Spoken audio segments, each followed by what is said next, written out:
Bonjour à tous, merci encore de votre fidélité. Je suis très heureux de vous retrouver pour ce nouveau numéro de School TV Le Mag. 30 minutes sur la scolarité de vos enfants. Voici sans plus tarder le sommaire de cette émission. La semaine du goût revient, c'est une bonne nouvelle, un petit peu partout en France. Profitez, c'est jusqu'à dimanche. De nombreux ateliers rassemblent consommateurs, professionnels, du champ à l'assiette. Mathilde Vaisselle, ici présente, vous raconte tout dans un instant. La semaine du goût, c'est aussi et surtout à l'école. Comment se prépare une telle séquence chaque année dans les établissements? Quel rôle pour les mairies?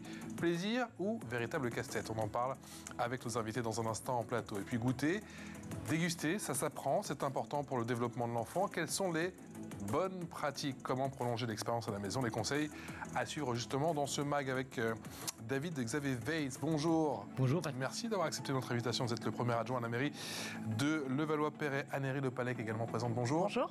Ça me fait plaisir de vous retrouver. Maire de Chevreuse, ça se trouve dans les Yvelines? Tout à fait. En zone gendarmerie. C'est un private joke. Voilà, private joke. C'est entre nous, effectivement. Et Aude Gagnère, bonjour.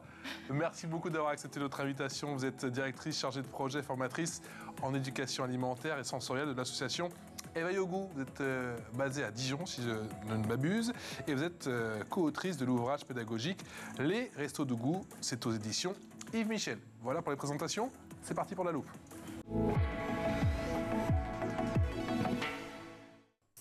Salut Mathilde. Salut, ça va? Je change de ton parce que je sais que dès qu'on parle de goût, dès qu'on parle nourriture, vous êtes au taquet. Moi, je suis là. Là, on ne m'attend pas, mais là, on m'y attend. Alors oui, effectivement. Cette semaine du goût. Mais oui, c'est la 33e d'ailleurs Déjà. Édition de la semaine du goût cette année. Elle a lieu du 10 au 16 octobre. Le but est simple, c'est de faire découvrir durant une semaine aux enfants de nouvelles saveurs, de nouvelles recettes, afin d'éduquer leur palais et de leur faire prendre conscience de l'importance justement d'avoir une alimentation saine et équilibrée. Alors il est vrai que cette semaine du goût n'est pas forcément dédiée uniquement aux enfants, heureusement. Elle est pour tout le monde. Mais durant cette semaine du goût, ce sont surtout les professeurs, les industriels, les artisans et les restaurateurs qui s'emparent de ce sujet autour de la nutrition et du bien manger. 33e, vous l'avez dit, édition de la semaine du goût. Est-ce que l'on connaît ses origines? Tout à fait, elle voit le jour en 1990 et ce n'était pas la semaine du goût mais la journée du goût. Elle deviendra ensuite la semaine en 1994, mais vous allez comprendre qu'à ses débuts, la semaine du goût a été mise en place non pas pour faire découvrir des recettes saines aux enfants, mais dans le but pour les industriels de faire de la propagande. Et oui, attention, on n'est pas sur France 2, mais presque. Au départ, cette journée du goût a été instaurée par la Collectif du sucre, une organisation interprofessionnelle du secteur du sucre.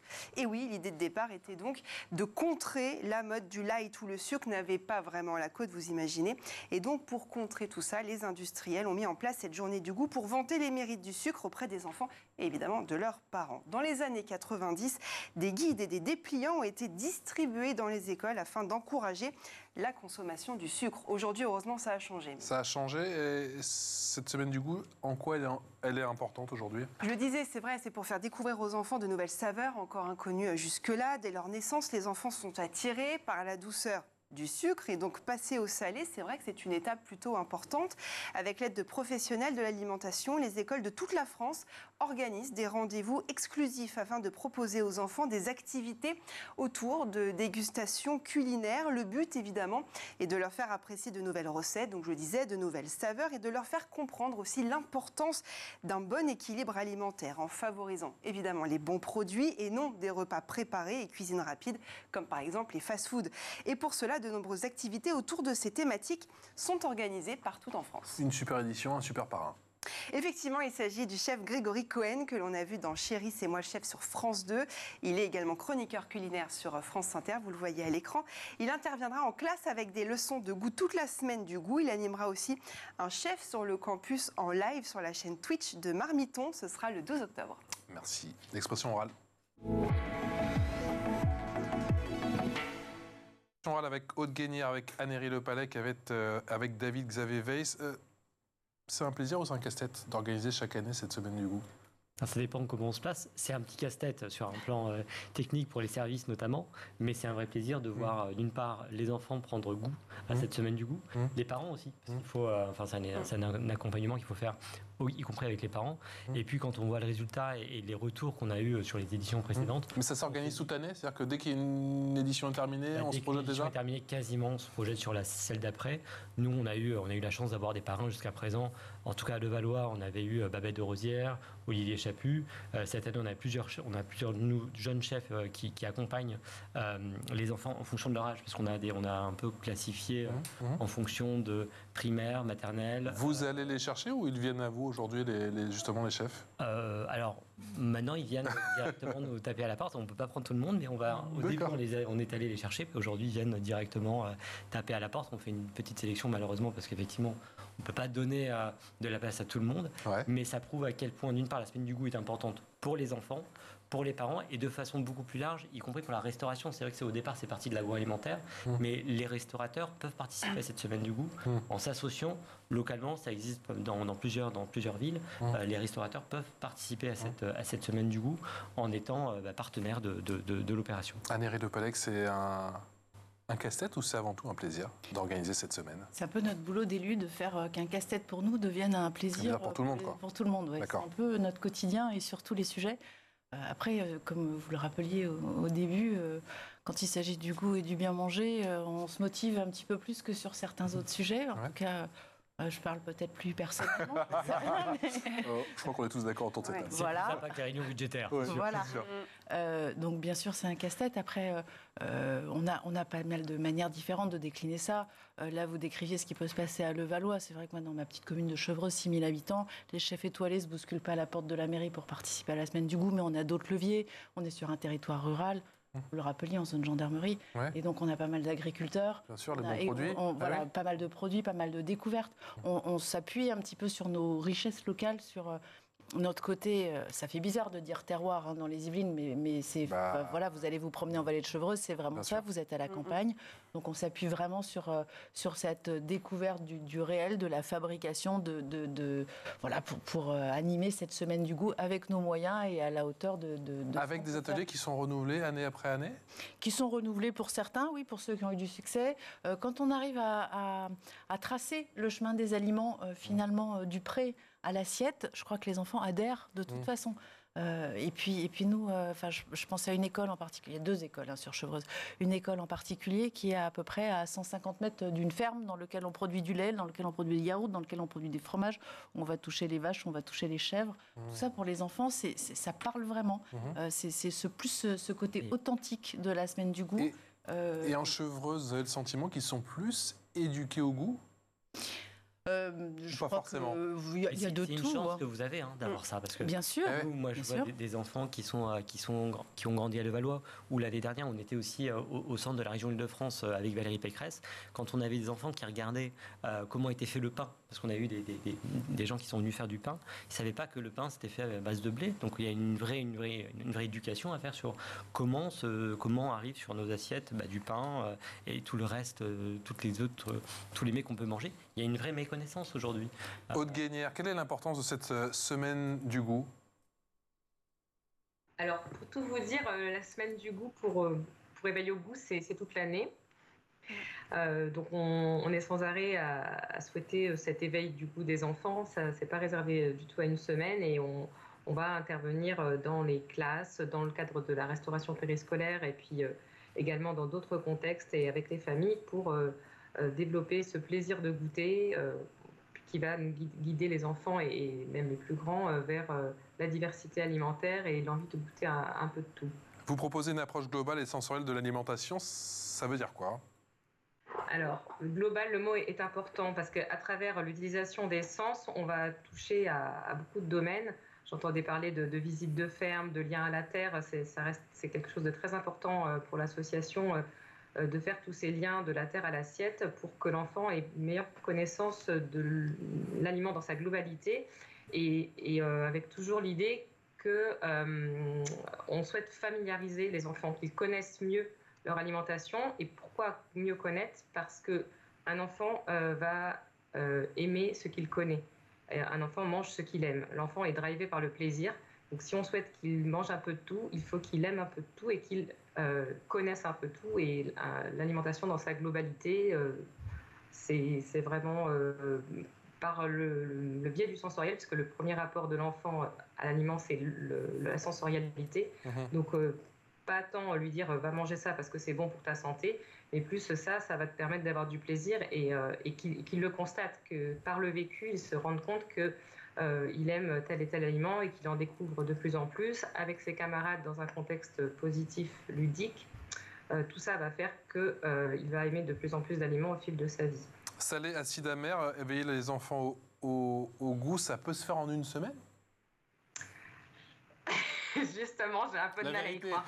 Pour moi, la semaine du goût, c'est vraiment un peu le coup de com' pour lancer quelque chose. Ça peut être vraiment une bonne chose pour ce point de vue-là, mais pour moi, ça doit vraiment être dans la durée. C'est quelque chose qui doit s'inscrire dans la durée. D'ailleurs, tous les programmes le montrent. Le programme Resto du Goût dont vous parliez en introduction, c'est 12 séances qui se déroulent tout au long de l'année scolaire dans le cadre de la restauration scolaire et qui vont revenir sur des choses, refaire découvrir d'une autre manière différents aliments. Et c'est au fil des jours que l'enfant va se familiariser. Ça ne se fait pas du tout en une semaine, effectivement. David-Xavier Weiss, manger, goûter, déguster, c'est ludique.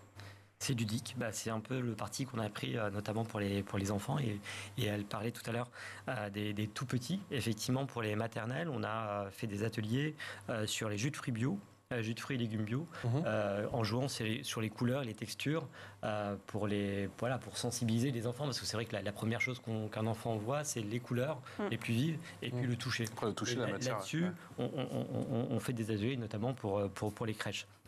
Mais l'expression de la fourche à la fourchette, c'est hyper important.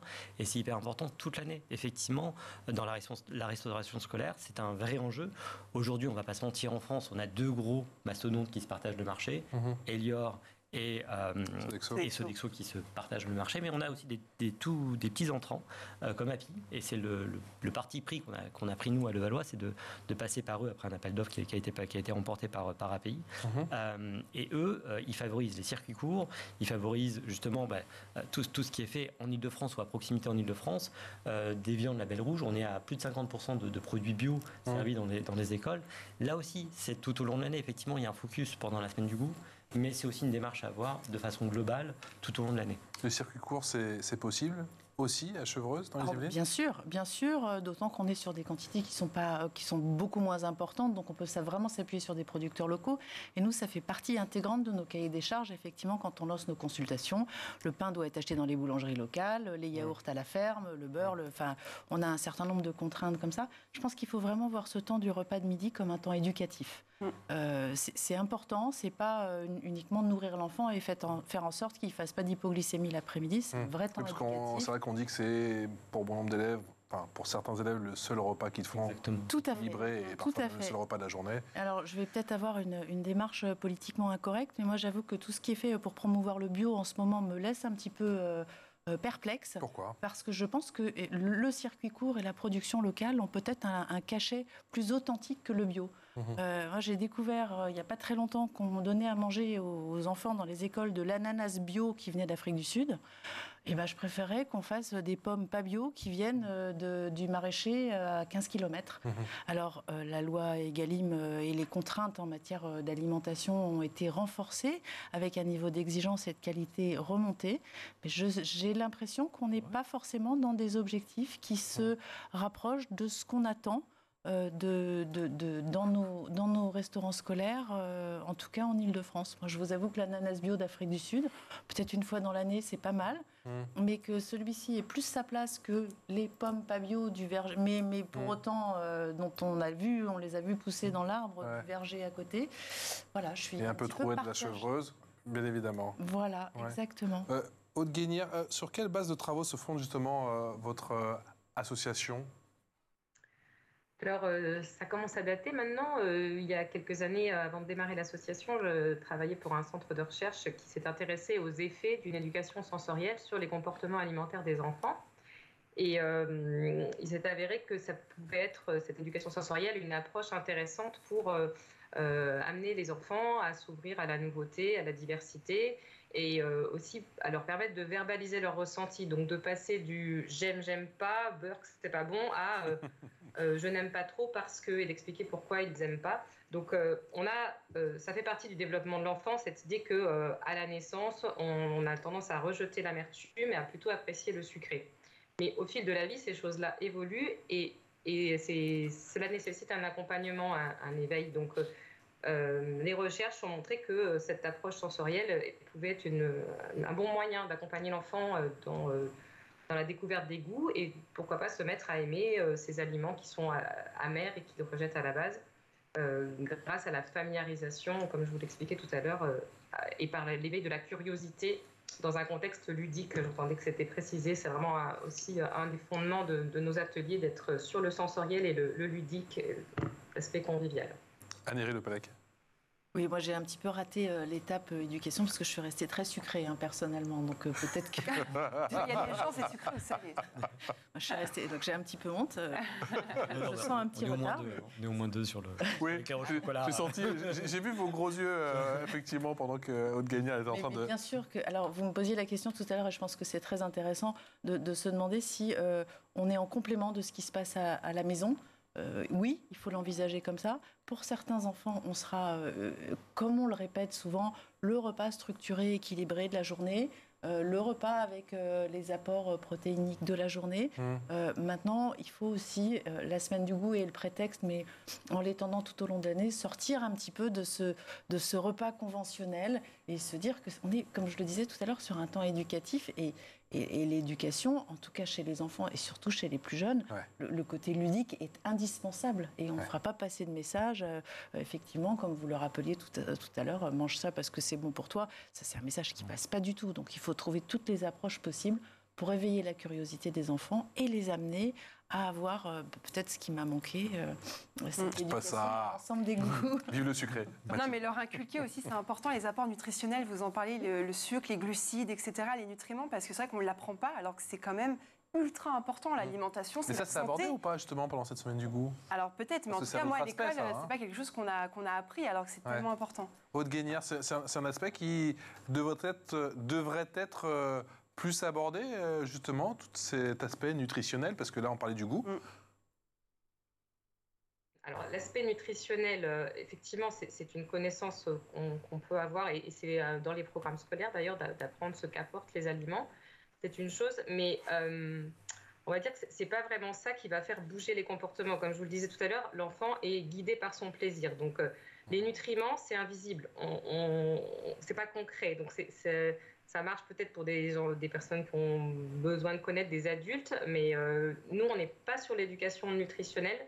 On vient en complémentarité apporter plutôt des leviers pour aimer, pour avoir du plaisir. Et si vous voulez, ça fait partie du développement de l'enfant d'être réticent aux choses inconnues. Donc, avec cette approche, en essayant, avant de forcer à goûter, d'inciter à goûter parce qu'il faut manger, parce que ça va t'apporter ça, on va plutôt se dire, cet aliment, il t'inspire pas. On va essayer de le sentir, de le toucher, on va essayer de l'écouter, pourquoi pas. Et progressivement, par ce biais un peu détourné, on va arriver à goûter des aliments, des légumes, des aliments qui sont parfois a priori peu aimés. Mais la partie éducation nutritionnelle, pour moi, c'est plus de la connaissance, et il a été démontré que c'est pas en sachant qu'il faut manger ça, qu'on va aller vers ces aliments-là. Je suis très claire. Oui. On sait tous qu'il faut manger bien équilibré, mais on préfère craquer sur un éclair au chocolat ou un fraisier plutôt que... Après ça, je crois qu'on a aussi un vrai enjeu qui est de plus en plus visible malheureusement, et c'est un peu une américanisation de notre société, c'est la lutte contre l'obésité chez les enfants. C'était quelque chose qu'on voyait très peu il y a encore peu de temps. Et donc c'est omniprésent. Voilà, et qui devient de plus en plus important. Et là, on a une vraie mission éducative, je pense. Mais sur les légumes aussi. C'est vrai que attirer des enfants vers les légumes, c'est pas forcément évident. Nous, on fait des ateliers avec des milkshakes. Ils pédalent sur un vélo. C'est relié à un shaker, et ça leur fait des smoothies aux légumes. Et c'est vrai qu'il y a ce côté ludique, ça peut au moins pendant une semaine leur donner envie de manger et de boire ces smoothies aux légumes. C'est vrai que tout au long de l'année, c'est bien de manger, de boire des jus de carottes, de boire des jus de tomates. Aude Gagnard, justement, on parlait de cette semaine du goût. J'ai vu des enfants pendant cette semaine du goût manger des navets à 9h du matin. Donc alors, oui. Ça m'étonne pas, moi. C'est possible. C'est juste une question d'approche ludique, on a dit, et de méthode. C'est croquant, le navet. Oui, moi j'adore ça. Ça, c'est les enfants qui ont été punis. C'est très intéressant là ce qui a été dit sur le côté main à la pâte. On participe à créer l'aliment qu'on va manger, qu'on va prendre plaisir à manger. On va en prendre encore plus de plaisir du fait qu'on a participé à sa confection. Et ça me fait penser l'histoire du navet à un des ateliers qu'on a pour les maternelles, où les enfants se créent un bonhomme légume, chacun le sien à sa façon, avec des rondelles de navet. Et voilà, le but c'est vraiment de faire marcher leur créativité, leur imaginaire. Et après, on dit, allez-y, maintenant, c'est l'heure de la dégustation. Et que ce soit à 10h du matin, 15h, n'importe quand dans la journée, il n'y a aucun problème à ce que l'enfant croque dans un navet cru et sans sauce. Et apprécie ce navet parce qu'il a créé quelque chose de joli, alors en accompagnement d'autres légumes un peu plus colorés.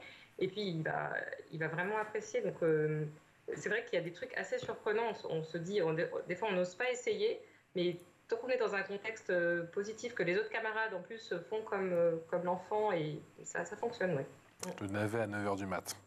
J'adore le navet, mais je l'ai encore jamais testé. Mathilde. Non, moi non plus. Mais après, c'est vrai que l'importance aussi de la cantine, on parle beaucoup des parents, de la famille, c'est important, mais la cantine, c'est vrai, moi, à mon époque, ma belle-fille encore aujourd'hui... on dit restaurant scolaire. Moi, je suis à l'ancienne, je dis encore cantine, mais il y a quand même, c'est problématique. Il y a des enfants, ils mangent du pain et il y a un carré de fromage le midi. Il y a aussi à revoir toute cette économie-là de la cantine le midi pour apporter aussi à des enfants des choses qu'ils aiment, des légumes, mais qui soient bien cuisinés. Je sais que ça demande des moyens, mais c'est important aussi de les mettre là-dedans parce que c'est là que l'enfant aussi va découvrir ce qu'il découvre peut-être pas chez lui. On va partir au Japon. L'info en plus. Et cette semaine du goût qui s'exporte au Japon. Tout à fait. Depuis 2013, la semaine du goût s'est invitée au pays du soleil levant. De grands chefs viennent dans les classes pour éduquer les jeunes enfants sur l'alimentation, dont des chefs français, je le précise tout de même. Sont concernés plus de 7000 écoliers. Et durant cette semaine du goût, il y a le fameux concours du bento qui est organisé chaque année. Vous connaissez le bento? J'adore le bento. C'est quoi? Petite boîte. Pas le cadeau. Non, vous savez, c'est... Ben oui, la petite boîte, où il y a tout un assortiment et tout ça. Effectivement, bien attendez, quand même. Vous avez bien rattrapé. C'est J'adore le 3 bento. compartiments, effectivement. Combien de fois j'ai pris le bento au resto? Attendez. D'accord, ok. Et lorsque l'on parle... Vous avez été en Asie en plus, peut-être c'est pour ça que vous connaissez un petit peu. Japon, j'adore. Et puisque l'on parle de la semaine du goût et du Japon, est-ce que vous connaissez l'umami? L'umami. Je ne connais pas. Moi non. Le 5e goût. Exactement, le 5e goût sur lequel est fondée toute la gastronomie japonaise. Donc, avec plusieurs experts culinaires et japonais, l'umami serait une sensation sur le palais de rondeur, de gourmandise, tout à fait. Vous me donnez faim, je commence à une sensation qui donne envie de manger tout son plat en 1 seconde. Alors moi, perso, ça m'arrive avec des pâtes au pesto. Mais bon, bref, peut-être que c'est ça, justement. Les aliments concernés par ce 5e goût seraient la soupe miso ou la sauce soja. Moi, ça ne me fait pas cet effet. Mais bon, le poisson séché et en Occident, la truffe, bien évidemment, le jambon de Parme, les champignons séchés ou encore les fromages affinés comme le parmesan seraient donc concernés par ce fameux umami. Bon, à quand les chefs japonais en Chevreuse ou à Levallois-Perret? Je vais attendre des chefs tout court. Peut-être à Levallois. Je vous recommande Olivier Chaput, qui est un très bon chef qui adore faire ça pour les enfants. En revanche, l'umami, moi, je l'imagine assez bien pour les œnologues. Je pense que ça peut être une saveur qui est... voilà. Effectivement, peut-être. Il y a une autre question qui me taraude. Effectivement, on a beaucoup parlé du goût. Il y a effectivement la question du prix. Je pense que, vu la situation en ce moment, avec cette inflation, l'augmentation des prix, et que c'est une des questions principales, j'imagine, le prix de l'assiette concernant les écoliers. Anne-Héry Lepellec. Alors, le prix du repas ne doit pas être un frein, je pense, pour les familles. Il doit garder un caractère social assez évident, avec différents mécanismes que toutes les collectivités peuvent ou non décider de mettre en place. Ceci dit, depuis maintenant quelques mois, c'est une vraie question parce qu'on n'a pas du tout envie de rogner sur la qualité. On a rappelé... On parle du goût, là. Donc, on parle du goût, on n'a pas du tout envie de rogner sur la qualité. Maintenant, le prix d'un repas, c'est essentiellement 3 composantes. C'est la denrée alimentaire qui, on le voit tous les jours quand on fait nos courses, a été quand même... plutôt poussé vers le haut. C'est du personnel. Et dans les collectivités, là aussi, on a pris un petit coup d'accélérateur. Et c'est de l'énergie. C'est de l'énergie pour les fours. Et là encore, c'est quelque chose qui est même plus que les 2 précédents, qui a été largement poussé vers le haut sur ces derniers mois. Donc ça devient une interrogation, ça devient une charge importante. Nous, à Chevreuse, sur un repas de cantine servi dans l'assiette, donc 2 heures, le temps de restauration scolaire, On arrive pratiquement à 13 € de dépenses de 13 €, fonctionnement c'est énorme. pour une charge. Et pourtant, la cantine, enfin, les familles participent à hauteur aux alentours de 5 €. Donc D'accord. le reste, c'est l'impôt. Finalement, c'est l'impôt des habitants. Il y a une inquiétude avec Xavier Weiss? C'est important. Alors, nous, on a fait le choix, j'imagine comme vous, de ne pas augmenter la tarification pour les familles. Mais parfois, on ne se rend pas compte du coût que ça a pour la collectivité.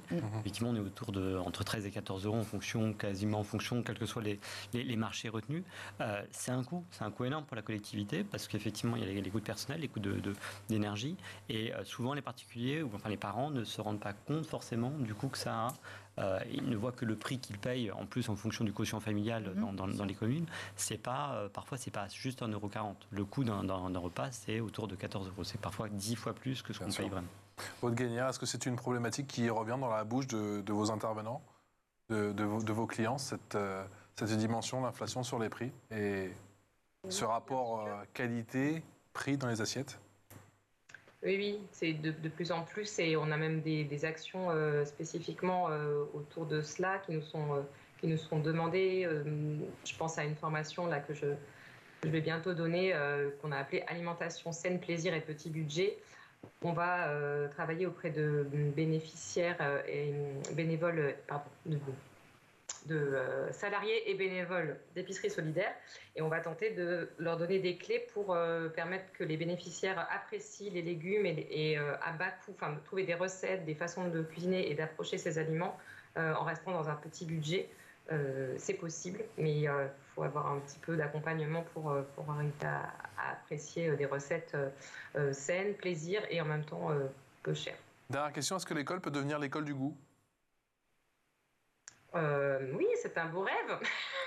Vous n'y croyez pas? Ça serait bien. En tout cas, parmi nos grandes ambitions, c'est d'intégrer au moins des activités avec ces sens un petit peu tout au long de la scolarité. Eh ben merci pour vos réponses à tous les trois. Aude Guénière, directrice chargée de projet, formatrice en éducation alimentaire et sensorielle de l'association Éveil au goût sur Dijon et co-autrice de l'ouvrage pédagogique Les Restos du Goût. C'est aux éditions Yves Michel, Annéry Le Pallec, maire de Chevreuse dans les Yvelines et David Xavier Weiss, premier adjoint à la mairie de Levallois-Perret dans les Hauts-de-Seine. Merci à tous les trois. Un grand merci à vous, ma chère Mathilde. On se retrouve très vite Ben oui, bien pour sûr. de nouvelles aventures sur School TV. Ciao.